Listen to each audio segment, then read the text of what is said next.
Hi, everyone. Good afternoon. We'll give everyone a couple minutes and then we will get started.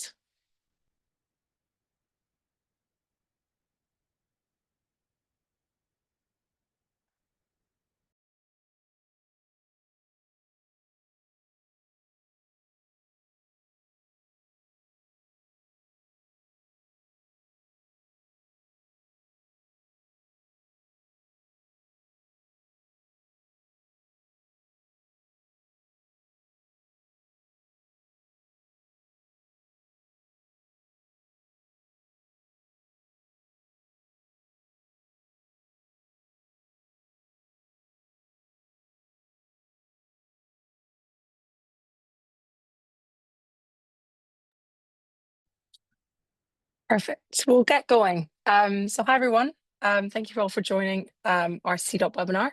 My name is Stirling. I am a technical climate consultant here at Sylvera, and I'm here with a great group of people who are going to talk to you about what is CDOP, what does adoption look like, and also answer some of your questions that you have around kind of CDOP and our launch.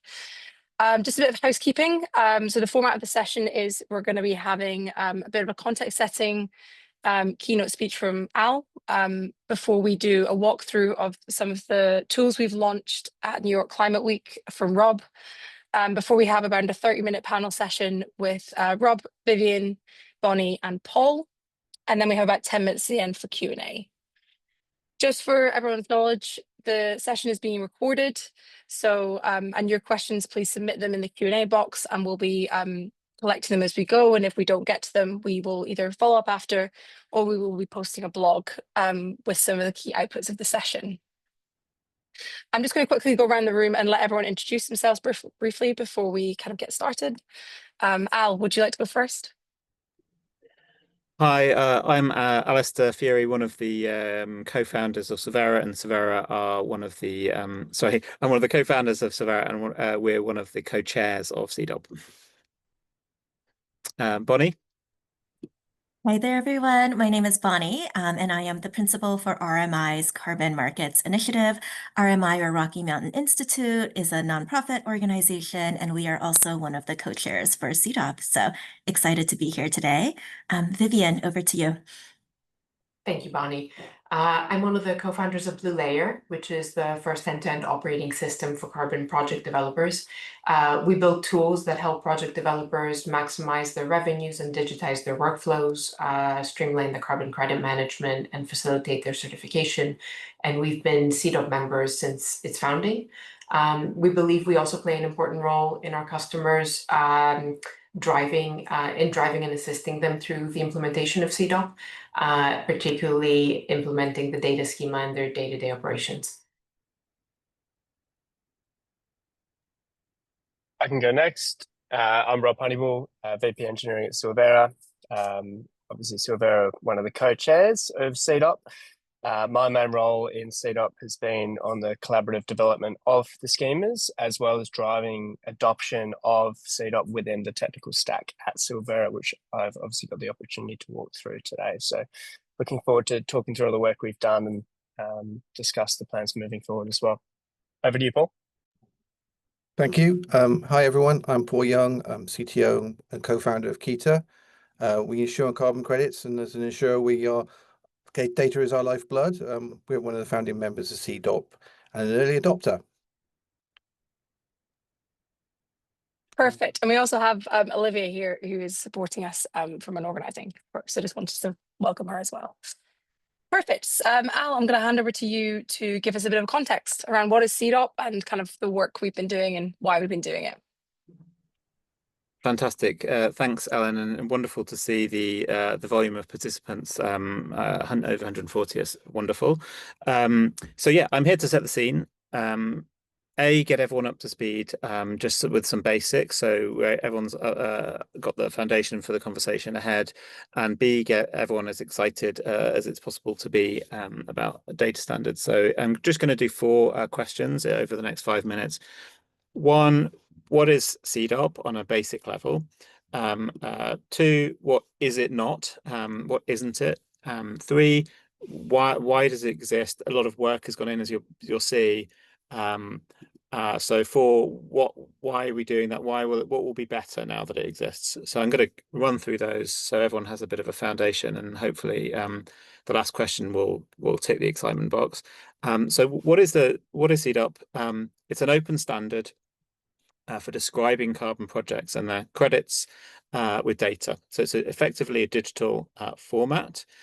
It's designed to account for all the standards in the market and the methodologies in a universal way. So by organizing the data in a consistent way, it allows what is a very fragmented universe to be interoperable and comparable.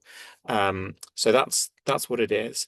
All the documentation and the technical implementation is open, and it's available today on GitHub, and Rob will show you where it is.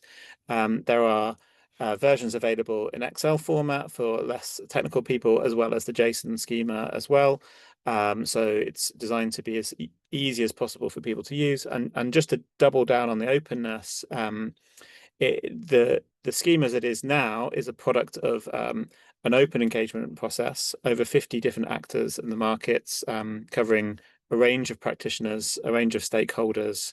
That's standards bodies, regulators, service providers like insurers, ratings agencies, not just Sylvera, B0 also, consultation broadly, the World Bank, UNFCCC, ICVCM.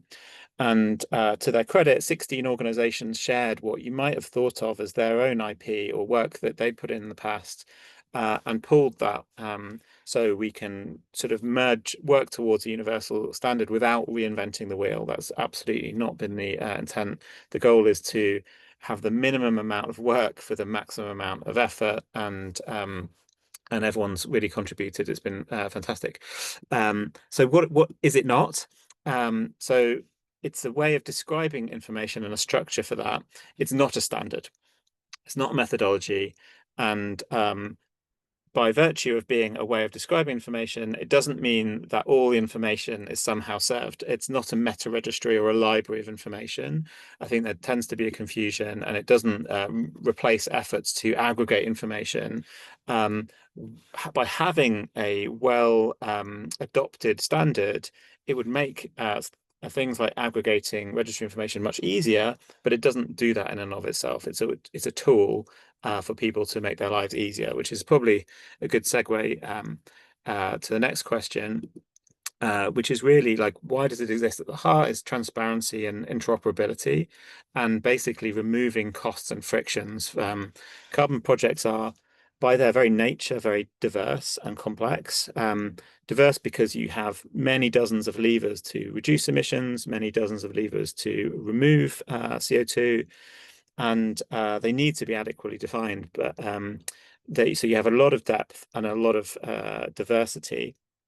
And that means that to do basically anything in carbon projects is very time consuming and expensive. So there's a huge amount of cost and friction involved in a number of the sort of normal functions that you would need to do by participating in the market. And that could apply even to the VCM, the voluntary carbon market. But having a common data standard can be the basis of interoperability between voluntary compliance and Article 6, as well as between voluntary standards and methodologies. And that's pretty essential. And I'll kind of loop round as I close with a couple of examples. Okay, if it exists to solve the fragmentation and reducing the cost, like what might that look like? What will be better now? So I'll give a couple of examples. One, if you're a developer now, you're trying to get buyers, financing and investments for your projects. So this is getting the money towards the people who are doing the work. It's critical from a net zero perspective. You're going to have to produce information documentation for the registry and the methodology. You might need to organize information to get your insurance, to get rated, to be diligenced by buyer consortia, by funds, by direct buyers, to demonstrate your eligibilities for different use cases, to understand what the price comparables would be. All of those actions are going to require you to reformulate the same set of information to serve the person who's receiving the data. So there's no before CDOP, there wasn't an adopted and fully featured set of information that could allow you just to share that digital file and allow that information to be processed. And we know from our work with developers, we have relationships with I think over 75% of the developer universe, that is it's very time consuming and expensive, and it means that that is work and time that is not doing the work that they need to do on the ground, and it makes the whole business much more expensive for everybody. So that's from the developer point of view. We also do work with different nation states under Article 6, both on the buy and sell side. For a nation state as a host government, for example, let's say in the Global South, we were talking to one in the last week, just in the voluntary market, you have 20 new projects a week globally. It's around 4,000 pages of information a week, very highly context sensitive. It's not consistently structured. You might need to stay in track of dozens or hundreds of projects in your country. Each of them is changing every day. You're being pushed to issue letters of authorization, corresponding adjustments. And the host government we were talking to, they have 3 people in the whole country to deal with voluntary carbon, compliance carbon, and their Article 6 activities. It's literally not possible to do that without digitization. But as soon as you have the information digitized, all the volumes, all the timelines, all the geolocations, all the sectoral mapping, all of the actors, all the eligibilities become a one-click problem. And therefore not really a problem anymore. You just would ingest the data, you have visibility, and what is a completely intractable problem before, it just disappears. So that's hopefully the exciting bit. And hopefully a good segue to Rob, who's going to show you some of the nuts and bolts and some practical examples. So over to you, Rob. Thanks very much, Al. As Al just said there, I'm actually going to walk through a few things today. I'll walk through some of the outputs that CDOP has produced, which are, as Al said, uploaded to GitHub first and foremost to make sure that the protocol is open for contribution and collaboration. I'm then going to walk through how it's been adopted at Sylvera to give some examples broadly as to how to go ahead with adopting CDOP. And then I'm going to walk through how CDOP can be adopted for other players in the market, and also run through a tool which we developed to try and make the adoption more efficient. So I'm going to share my screen and start to run through the GitHub. Can everybody see the GitHub? Can I just get a thumbs up? Maybe if Ellen could, yep, thank you very much. Yep. So okay. within the GitHub here, we actually represent all of the different schemas which we've developed up to this point, which are project approach and details, location, issuances, and disclosures. All of these schemas are represented in JSON schema, which through the development and collaboration process, we decided would be the best to observe the schema and adopt the schema. And for each of these as well, we've actually provided a JSON example for each of the different schemas as well.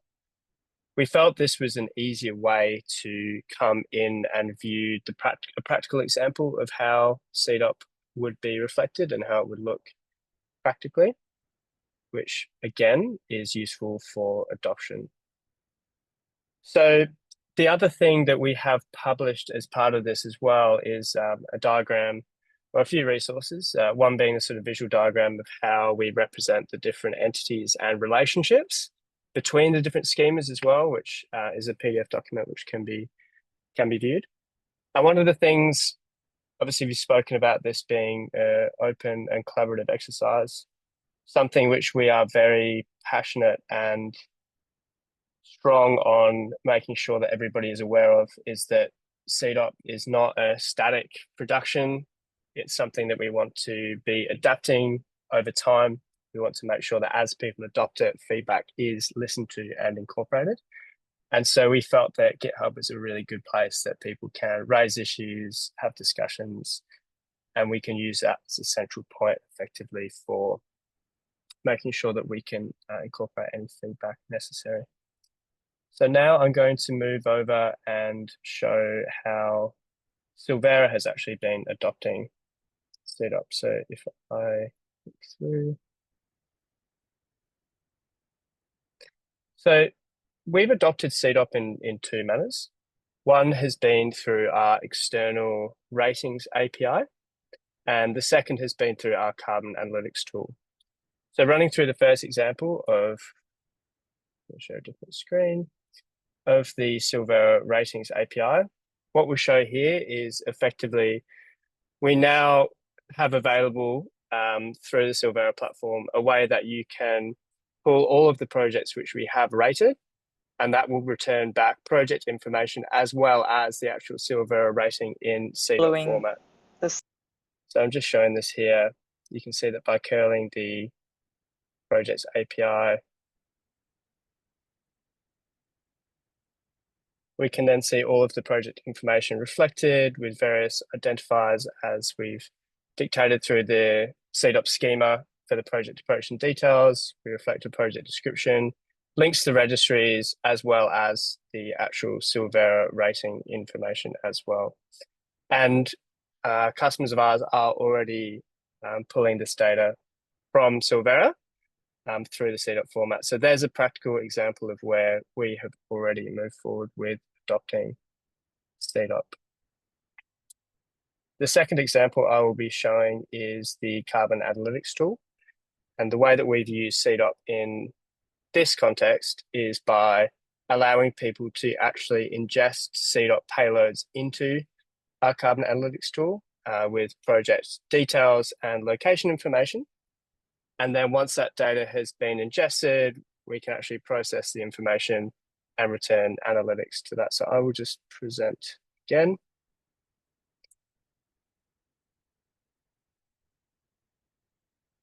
This is the integration of CDOP and carbon analytics.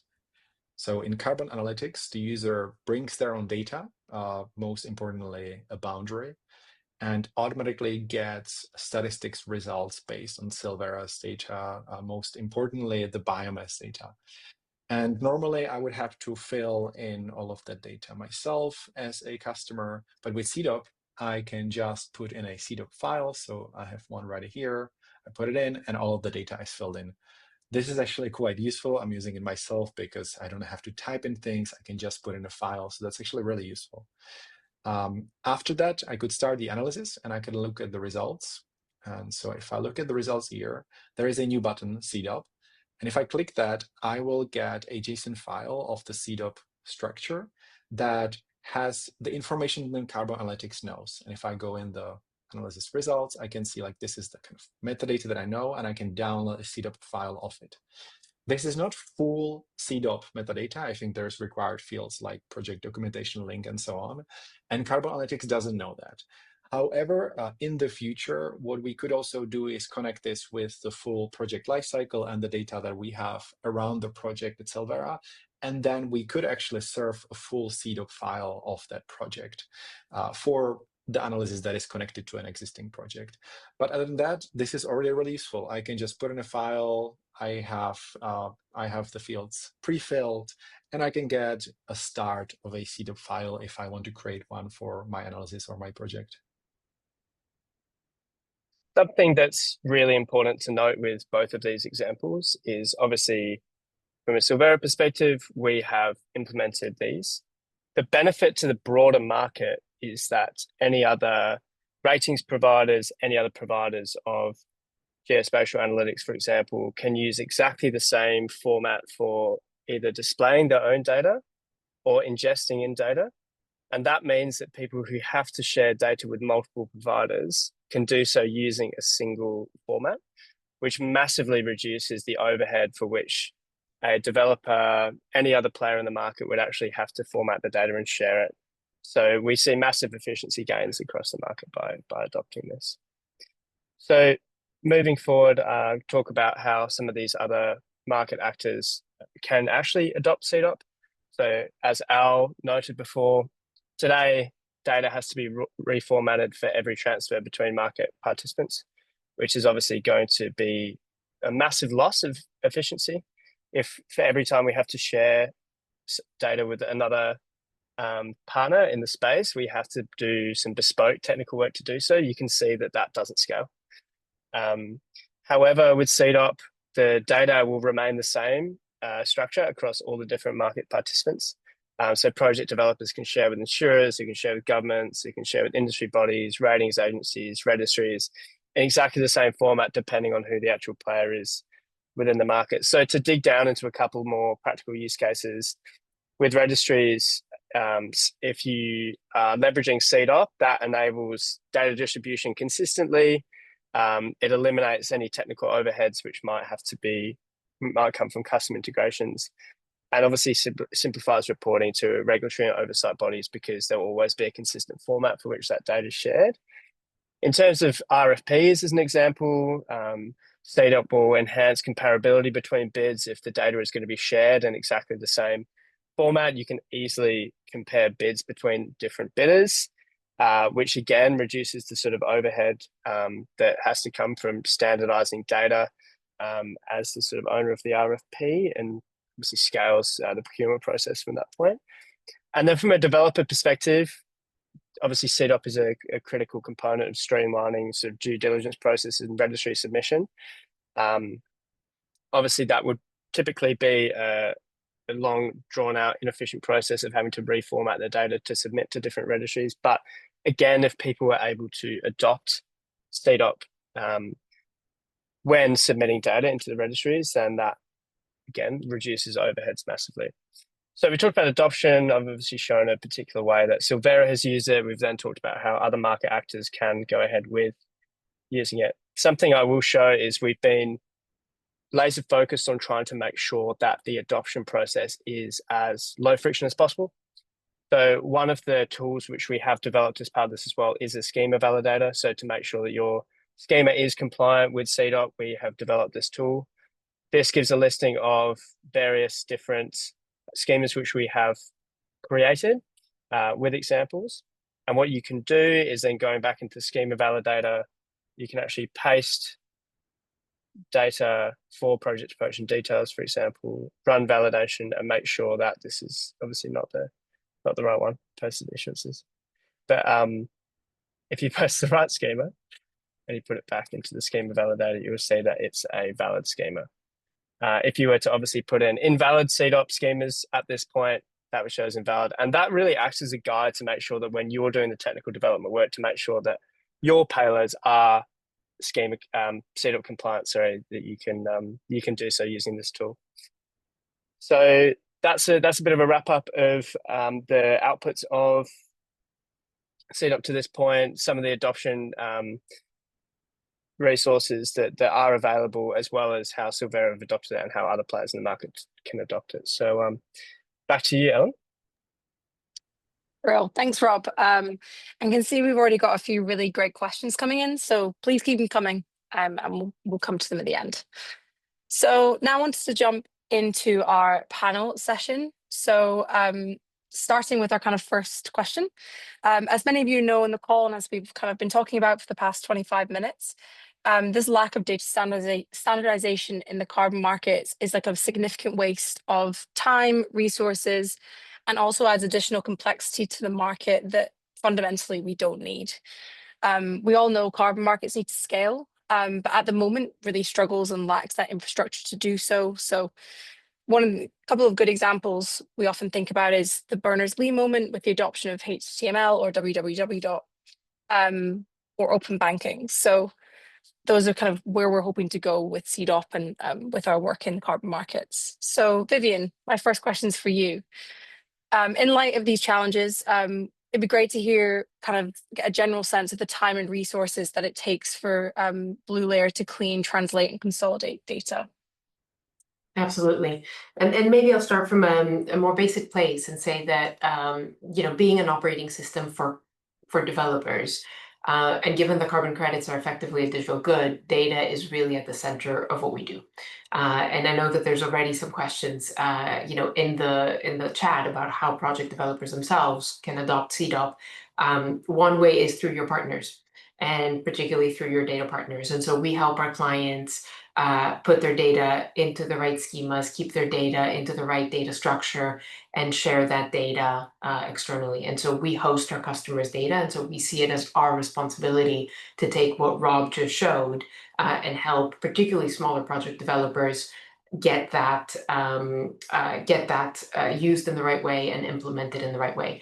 But going directly to your question, when we onboard customers, we work with them very closely for a handful of days, in fact, to get their data clean, translated, and brought onto our system. And that is a service that we offer usually for free to our clients. And the first step is really looking into their existing data systems. And that is very simply, what do they have in place? How much of that is Excel? How much of that is in their CRM? How much of that is in other data collection systems? And then we help them migrate that to one consistent digital platform, which is BlueLayer. Now, you won't be surprised to hear that we find data that's stored in different formats and conventions across different customers. I think that is, expected. But what might be a little more surprising is that we often find different formats and conventions within the same customer organization when we go through onboarding. And that is probably more common than not, to be frank. And you could say that some of that is just lack of consistency, but the truth is that in many cases, that's driven by the differing requirements of their partners. And so if they need to submit the same data to a ratings agency in one format, but it has to go into the standard in a different format, or it has to go to an investor and a buyer in a different format, we will find it in 3 different formats in their data systems.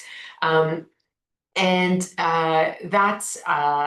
complicates onboarding, but it also complicates operationally their flows within their organization itself and creates internal inefficiencies in addition to the external inefficiencies that Rob and Al just touched on.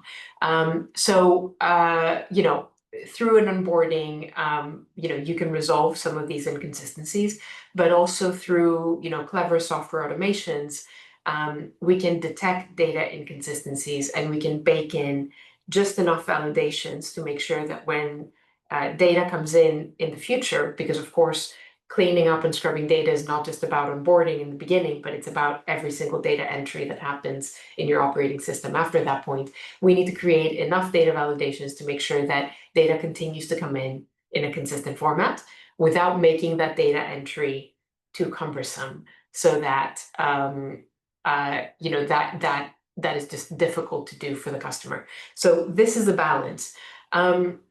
Maybe a couple of quick things to add. Other than automating some of this for our clients, we've also begun leveraging AI to automate and interpret and standardize client data from various formats. And so we're streamlining some of that onboarding by creating the kind of smarter version of automation.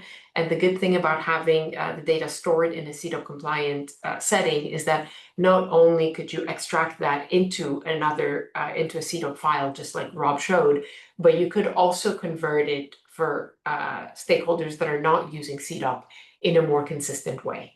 And so even though what we would like to see is universal market adoption of one data schema, or at least an interoperable data schema, you could still operate, with restrictions of some actors not adopting it by having that stored in one way. So I'm sorry that was lengthy, but hopefully it helps the project developers on the call, understand a little bit, where the important points are. In summary, it's a lot of work to standardize data. Having one consistent data schema makes that work easier for everybody involved, the project developer, the data partner, which is ourselves, and the eventual user. But also when we started building our tool, there was no unified data schema. We did manage to create something that works right now, but having the data schema in place simplifies all of that work enormously. Great, that's really useful, Vivian. And I know one of our questions already was around how does this really benefit developers? So thank you for talking to that as well. So just a little bit of history, and I know we've talked about this. CDOP was initially announced at New York Climate Week 2024. We already kind of mentioned we've got 4 co-chairs, so Sylvera, S&P, RMI, and GCMU.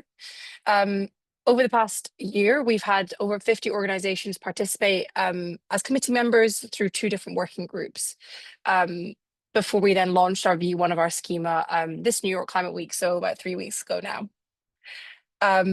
Bonnie, as a kind of RMI's one of the key co-chairs, it'd be great if you could walk us through the process of how we've kind of been going through the process of developing the schema for CDOP.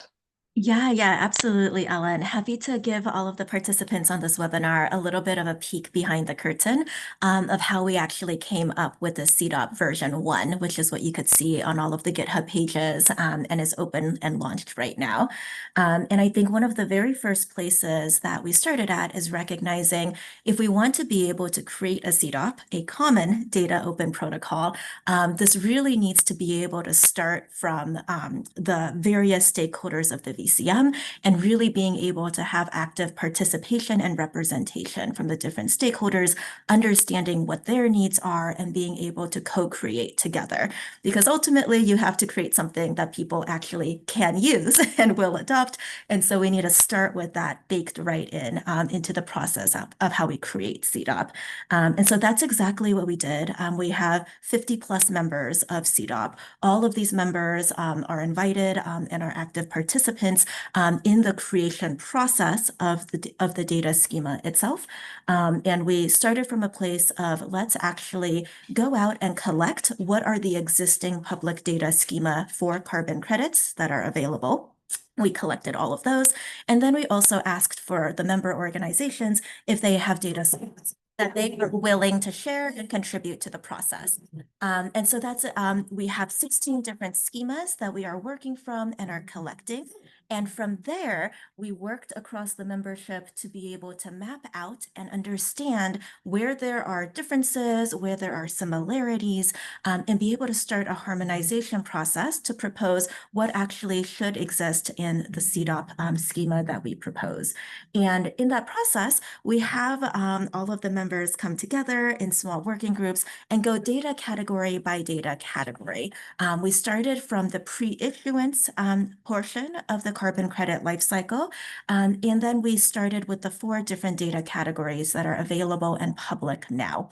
And so from that, we've got the proposal and put the draft together, and we then did a round of internal testing. So the CDOP membership had an opportunity to actually take the first draft, put it against their actual use cases and real project data that they work with, and be able to provide feedback into, okay, these sorts of things need to change. This thing didn't work really well for me. And we had that round of testing already baked into what's released now. But we're at the point now where we're able to put this first version 1 out. It is a completely open source product, which does mean that we want to hear all of your feedback also, which is why we're putting the call out now for you to be able to adopt and test in your own systems too, because we want to be able to continue to hear this feedback from real users and understand what actually needs to be in CDOP for it to be useful for you. Bro, thanks, Bonnie. And one of the things I just wanted to pick up on was this idea of it being open source. Paul, maybe you can talk to why we decided to do that and kind of the value add that has as well. Yeah. There's lots of good reasons. I had to make a list of so many of them. So let's see if I can tick some of them off. So I think the first one is quite apparent. This is a big lift. It's hard to do for any one organization to do. It takes a lot of resource. So by grouping together and crowdsourcing effectively, we're able to do more quickly. And then secondly, shared expertise. By having a diverse set of viewpoints represented, having lots of experts in different subject areas, we're able to make sure that the whole schema does its job well. It's hard to find someone who would be expert in all these different areas. It'd be almost impossible for a single organization to do such a good job in such an even way. And then the third one, and this is probably the big one, is license free. It's not locked into any vendor. There's no concerns about effectively what happens to your data once it's in the format. Will you always be able to keep hold of it? The point is here, it's because it's open, everyone is able to basically have influence about what the direction of the software, and you don't have to fear basically have license fees appearing later or something like that in order to use it. And then I think the other really important factor is this ability to evolve. I think commercial sort of formats often get sort of stuck in solidified, whereas we know how rapidly the carbon markets change. There's new innovation, new technologies, new standards, new policies coming out all the time. Collectively, we can evolve the whole schema to best serve the market, and that would be hard to do if it was a single vendor responsible for it. They would only move at the pace that interests them. Where have I now? I'm running out of things, but okay, I think the other important thing, as we touched upon, is probably the open governance. I think it's because we publish all the meetings and minutes, anybody can volunteer to be a subject matter expert, or volunteer their time, volunteer to be a committee member. It's easy to take as much part in the direction and where it's going, and argue your points about how important the particular areas are, and the whole direction is owned by the community. I think that's really important. All these come with open source, which you wouldn't get with a proprietary solution. Perfect. Thanks, Paul. And we're already seeing examples, and Rob has talked about specifically how Sylvera is approaching adoption. And I know that, and we'll let Paul and Vivian, I'd love to hear from you guys how your organizations are approaching it. But specifically, Sylvera and BlueLayer already have a partnership. But it'd be great to hear how you guys have been furthering this partnership through adopting CDOP and how it's making your lives easier. Absolutely. So obviously from the Sylvera perspective and for other similar players in the market, one of the primary goals that we have is to make sure that we have oversight and can list all projects which are available in the market. Obviously for us, that brings the challenge of there are lots of registries and project data providers out there, which we do have to ingest data from. For each of those currently, that would be within a different data schema and data format. And then on top of listing the projects in the market, we obviously, one of our key roles is to produce ratings at various stages of the project lifecycle. So in order to do this, we need to obtain quite a lot of data from many different providers, including developers and registries. And this takes quite a lot of work. I obviously talked about it before through the adoption piece, but a few different ways that this is complicated is often involves a sort of outreach process in terms of getting in touch with some of those other providers and partners and understanding what data is available, understanding what APIs are available, understanding again what formats available.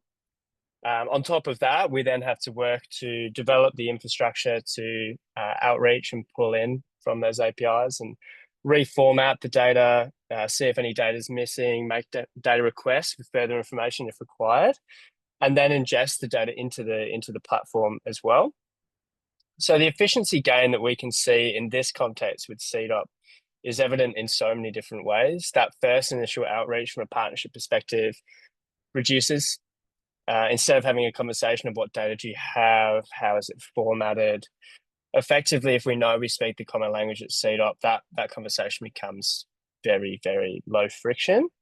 And then from there, instead of having to dedicate engineering resources towards actually transforming the data and storing the data, again, if we're using the CDOP format, we know how it's coming in, we know what transforms need to be done, and that can then flow through the system in a much more of a scalable manner. So an example of this, Alan, thanks for driving this question forward, is through BlueLayer. BlueLayer provide Sylvera with project data, and effectively what we're moving towards, and I'll hand over to Vivian on this as well, is by ensuring that this project data is actually in a CDOP format. Again, this means that we don't have to have any complicated communication or exchange around how the data is coming in and what data is available. We know that we speak common language here. So not only is this relevant in the case of BlueLayer and Sylvera, this could be the case for BlueLayer and other similar players in the space. This could be the case for other, again, similar players to BlueLayer in the space, as well as registries. So we really, again, want to really double click on the fact that this is not just exclusively helpful for a single player in the space or multiple. It's for everyone. And I really think that, again, the more that we can work together to speak this common language, the more efficiency gains, not just for us, not just for other partners, but everyone in the space. We're going to really feel the efficiency gain across the market. So I'll hand over to Vivian to add me. Sure. Thanks, Rob. And actually, it's a great example, what we're doing around, the project catalog and known supply. From our perspective, from BlueLayer, we have our newest tool, which we're calling the Revenue Engine. It effectively enables developers to do omni-channel distribution for their carbon credits across different marketplaces, but also to list their credits with, catalogs like Sylvera's catalog. And I think what's particularly interesting in this case is that we do that for ex ante as well as issuing projects. And so it's not just ex post credits, but it's also credits that are, coming. And in that sense, when it comes to early stage projects, the data set is even less consistent, because for ex post, you could say, okay, every project that's listed in Vera has been in a given format. But if you have a project that's sort of pre-validation, it's, the data landscape has been even more chaotic. And so in that sense, our partnership with Sylvera, which is across all different stages of projects, including ones that are not validated or registered in a registry, means that, we help the project developer format that data once. It goes into our platform in the right format once, and then it goes out and it could go to 20 different partners in the same format and get received in the same format without, as Rob says, having to tinker with that, data pipe every single time that you do it. So from that perspective, the way that we see it, most of the fields that we use in Revenue Engine are in this first version of the data schema. And I know there's been, a few questions around the roadmap, which we could talk about later in the Q&A. But this early, I think the reason that CDOP started from this early set of data, which is mostly project descriptive data, is first of all that it is consistent across different activities and different types of projects. But it is also a data set that is very widely used across the market to screen and discover projects. And that's important for ratings, but it's important for buyers and investors. It's important for insurance. And I'm looking at Paul. And it is that kind of early descriptive data set that people are looking to discover projects, to do a preliminary screen on projects, to determine if these are the right projects for them to be looking at, so that then you can dive deeper into other data sets that are more complicated and could be more, could be more differentiated by activity. So we're finding that this early data set, this sort of version 1 of CDOP is actually where we were spending almost 70% of our time, 80% of our time. And so simplifying that in itself, even though it looks like a first step, I think it's a very big step for the market. So that's, I think, even though I think there were parts of your question, Ellen, that I didn't quite directly get to, we're working to incorporate most of the version 1 of CDOP during the course of this year into our tool. Most of it is compliant already because of, where CDOP came from. It didn't come from nowhere. It came from industry data standards that all of us have already been using. And so anything that is not fully compliant will be by the end of the year, and then we'll be helping our customers through 2026 on any legacy data that is already there and would need to change in format. Perfect. Paul, I'll hand over to you. We'd love to hear how Kita is approaching adoption as well. Yeah, I'll start by echoing a lot of what Vivian said. I think we're finding it particularly useful the early stage projects. It's very common for clients to come to us with, extremely early stage, maybe not a complete project design, so some ideas, and they come to us and say, what can we do to make our project more insurable? What can we do to manage our risks? Or we have investors come to us and say, we have a project, it's an outline, it's, we've got lots of question marks and lots of missing data, but, what do you think about this? And what we can do with CDOP, it sets this really nice roadmap for data completion. We can say, well, let's start what we know. We can fill in the basic parts of the schema and draw a line and say, once you reach this milestone, well, we can give you a quote. and then we can draw another line and say, well, let's get to this level of completion, and now we can give you, what we call like a bindable quote, something we just sign and walk away, and you're done. And that's really powerful for us, because beforehand we had this problem where clients would come to say, we want to show us, we go, right, well, unfortunately, I'm going to sit down now with you, and we've got like a million questions we have to ask, or can we have all this documentation, and we're going to spend a week going through it very carefully, extracting the information, filling in the forms before we can give you a quote. And that's not what they want. They would love to know straight away, quick feedback, and that's what we want to get to. So it's very exciting for us. It's got the potential to really improve our customer journey, to basically improve customer engagement, ultimately lower the cost of insurance. And I'd also add lower the risks as well. I think we shouldn't forget how when the data's messy and complicated, mistakes get made, things get overlooked, numbers get confused. A more rigorous schema means we can apply checks early, we can spot mistakes early and correct them early, which again is in everybody's interest. So very exciting. In terms of our Kita's adoption, from the start, we've been kind of shadowing the schema as the versions have solidified. And what we do internally is we maintain a mappings between all our existing schemas and the new ones so that we can translate. We're effectively bilingual now. We can work with them. So we're ready if clients came with a CDOP schema today populated, but it's easy to go. Very easy, to take them through the insurance. I think going forward, we just basically looking to looking to see how it extends. I think it's be very natural to carry on with this sort of momentum and look at more and more of the documentation and more of the other aspects, which we are particularly interested in terms of other things like contracts and LOAs and things. I think there's lots more could be done with this momentum. Amazing. Thank you, Paul and Vivian and Rob, actually, for answering that question. Bonnie, I think as well, it'd be interesting to hear from you. We've talked a bit about how we're doing it here, how some of the organizations on the call, we've talked a little bit, Rob mentioned around RFP owners.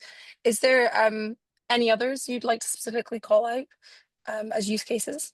Yeah, absolutely. And I did want to call out, there is one of the links in the chat where you could actually read a blog that we put out that dives into more detail some of these different case studies for different VCM stakeholder types and also compliance market stakeholder types. And part of what allowed us to be able to build out these use cases so fully is because, as I mentioned, CDOP does have such a rich membership, which really represents all of these different stages, starting from the project developer to all of the various market intermediaries like registries, ratings agencies, brokers, etc., and all the way down to the buyers.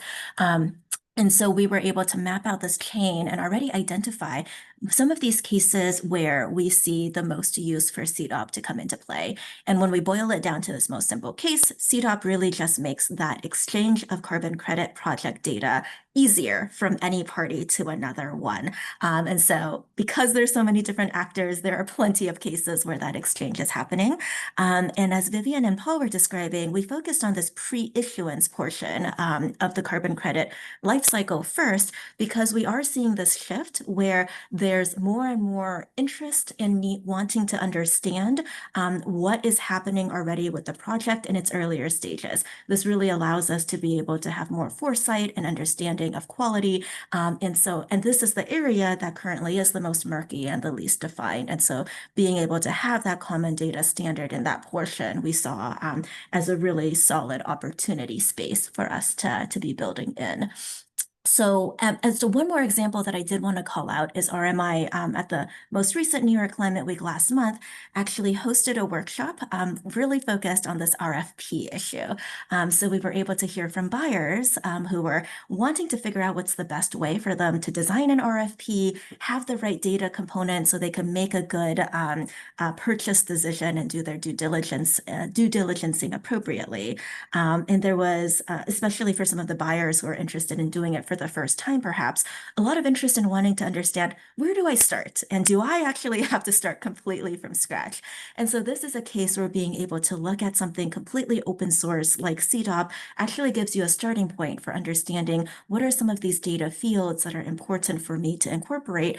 And if I do that, what we're hearing then in the workshop from the project developer perspective is one of the really frustrating things is having to spend that time sitting down and just applying for every single new RFP with essentially the same, big picture. They're asking for the same thing, but they'll have a different location file or a different way of defining how you put in latitude and longitude. And all of that is like extra time that needs to be spent on reformatting.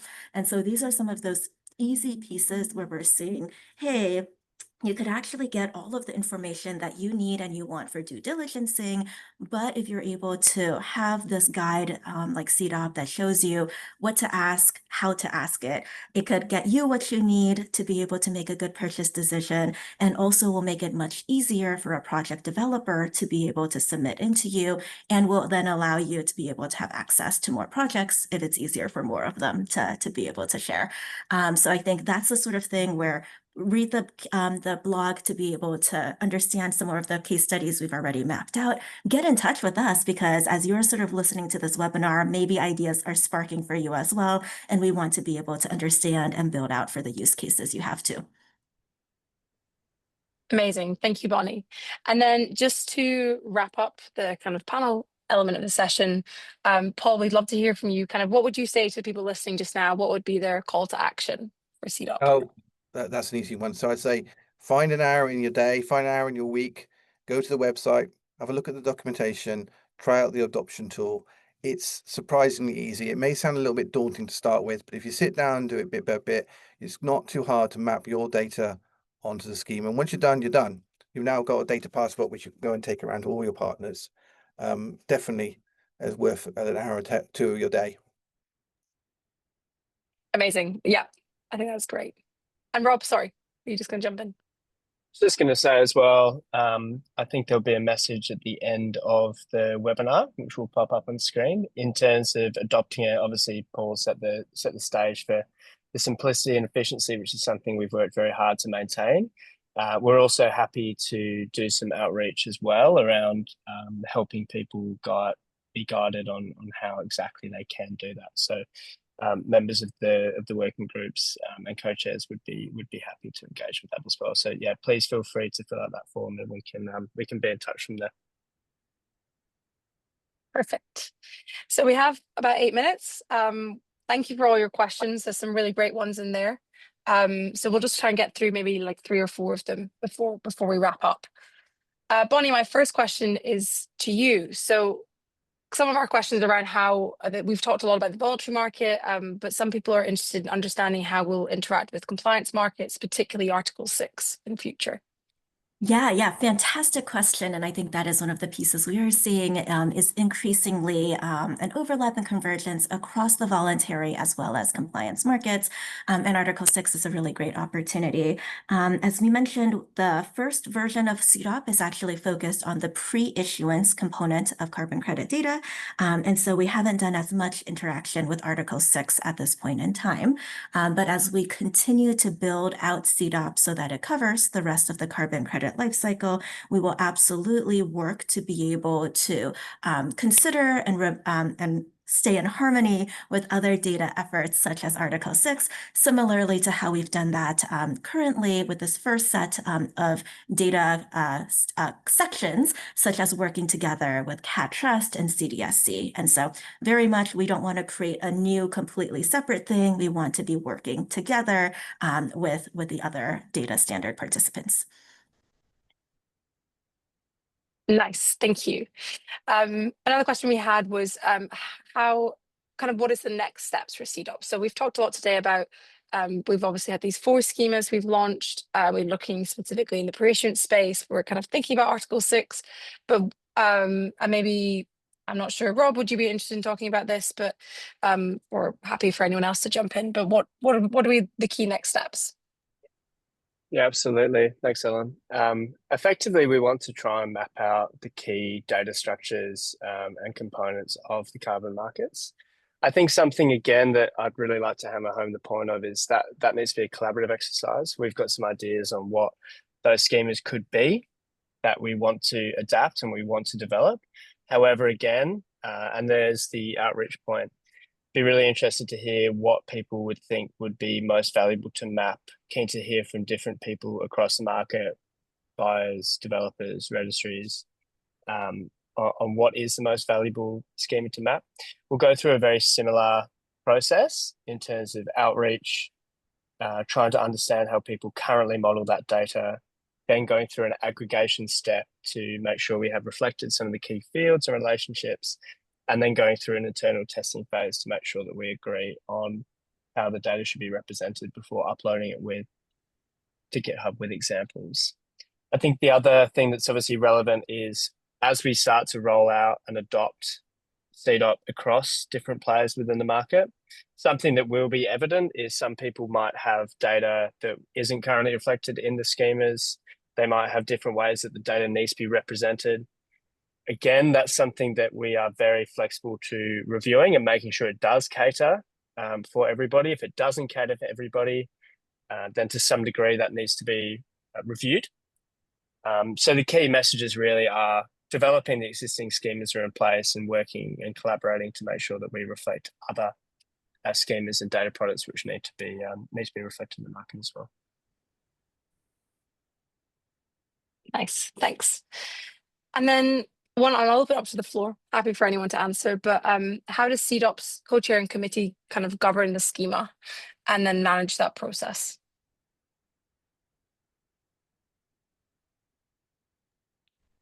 I'm happy to Maybe hop in Paul? here. Yeah, go for it, Bonnie.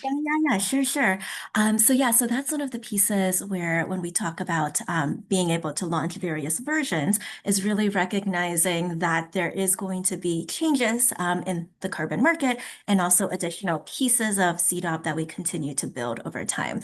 And so we have worked on a series of principles to be able to really identify how we could continue to help shepherd and steward and evolve CDOP and be able to really be open to all of the feedback from the testing that we're getting and also be able to allow for this to continue to build. And so happy to share more about that. You can look on our CDOP website to be able to see how these principles are laid out. And we're really using that to be able to continue to make this a really participatory and open process moving forward too. Perfect. And Bonnie, just on the back of that, maybe you could also give us some names of the organizations that have been part of CDOP. So I know some of our questions have been around just particularly the adoption of like the registries, for example. Yeah, great question. And happy to share it too. So yep, registries are definitely involved. And I also wanted to emphasize that not only do we have CDOP membership, we also have during the New York Climate Week launch of CDOP version 1, we have also had more than 35 different organizations actually sign on to be able to adopt and continue to build CDOP moving forward. And so we're really excited to see that momentum already take place. And so a couple of the different ones that have signed on so far include Puro.earth, Allied Offsets, CDR.FYI, Eco Registry, Plan Vivo, Vera, et cetera. Also happy we could pop in the link to the press release that has the full list of everyone who's already signed on to adopt moving forward. So excited to be able to already have a really good set of folks excited about this and hope to have you join us as well. Amazing. Thank you. And then maybe one more, if not two more questions. What market stakeholders stand to benefit most from CDOP? I'm not sure, Vivian, Paul, one of you would like to take that question? I'm happy to. Go for it. Go for it. I'm going to say project developers. I think that there is so much time being spent at the moment answering the same question in 10 different ways. We talked a little bit about RFPs. I'm sure that if there's project developers on the phone right now, especially their commercial teams that have had to, send a geolocation file in 10 different formats or answer, the question of what activity their project does in 20 different dropdowns where they're not quite sure if their ecosystem type is under, one set of definitions or another. I really think that this will simplify data exchange and will take a tiny bit of investment up front, but will have a big result going out in the future.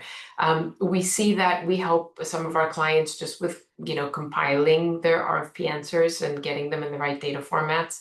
And it's incredible how much time people spend not on actually the substantive part of the answer, or in making sure that the data points on their MRV are correct, which should be what project developers are spending time on, but formatting a date to fit an Excel box somewhere. So I think that probably that would be the category that I would say would benefit the most, even if it does feel right now that there's a little bit of admin that needs to be done at the front end. Amazing, and right on time as well. Thank you to our panelists, and thank you, Al, for introducing us and giving a bit of an overview on CDOP, and Olivia for helping to organize all this. And thank you all for joining. We really appreciate it. We're really excited to talk more about CDOP. So as Rob mentioned, there'll be a little pop-up box that'll appear. And if you'd like to speak more particularly and specifically around like the technical applications of adopting CDOP, please let us know and we'll be happy to talk further. But thank you all.